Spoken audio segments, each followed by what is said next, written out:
Hello, my name is Sian. Thank you very much for watching. Today I'm here with a video that I didn't ever think I would want to make or need to make or actually have this conversation with my children myself.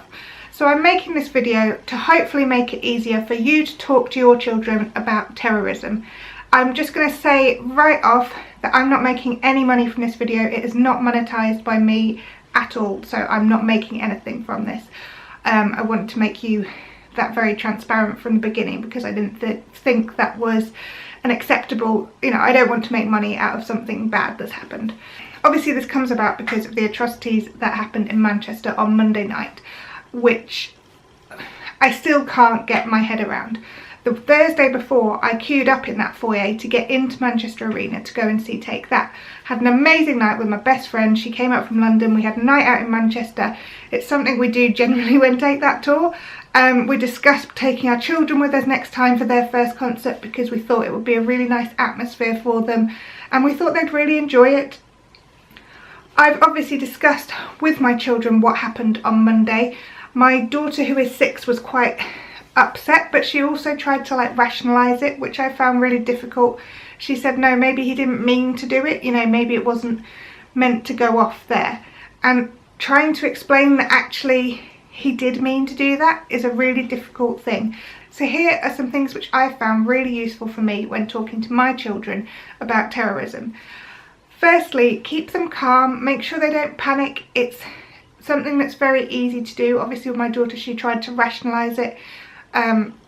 My son was upset. Then my daughter said, "You can't ever go to a concert again, mummy. None of us can go to a concert again." And it's trying to keep them calm and kind of reduce the fear, because obviously as a child you don't really understand the concept. To be honest, as an adult you don't understand. I can't begin to comprehend why, fundamentally. I don't get it. I don't get it. Concert with loads of kids, I don't get it. So you keep them calm, reduce their fear, and you have to explain that there are bad people in the world who want to hurt people. And obviously that goes against everything you kind of brought them up to believe and everything that they believe is good. So that's a really, really difficult one to kind of explain to them. So I found just explaining it really, really simply that there are bad people, but there are so few bad people that the chances of anything happening are really, really, really slim. The main thing that I helped when I reiterated was that there is more good than bad in the world. And to be honest, I think this is something that all of us as grown-ups need to kind of cling on to too, because there is more good in the world. Look at all the people who went to help. Look at the people who had nothing. Homeless people who live on the street, they have nothing and yet they give everything. They go and they help people. There are people who help, and there are so many people who help. People who queue to give blood. People will always be there to help. And I also wanted to make them aware that we have to keep living our lives. We can't live in fear of something that might happen. We have to live our lives to the fullest. We have to enjoy ourselves. We have to go out. We have to do these things, because if we don't do these things, then the bad people are winning. They've got what they want. They want us to be scared. They want us to stay inside. They want us not to want to go out.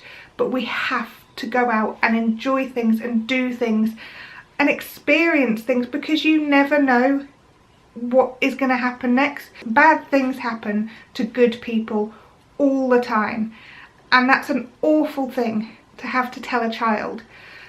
And it's really, really, really difficult to explain it in such a rational way that they can get their heads round.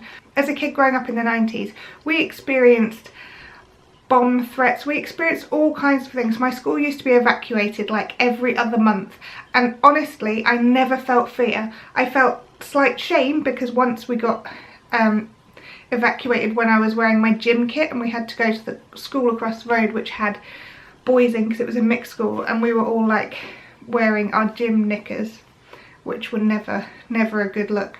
So I kind of think that I never felt fear.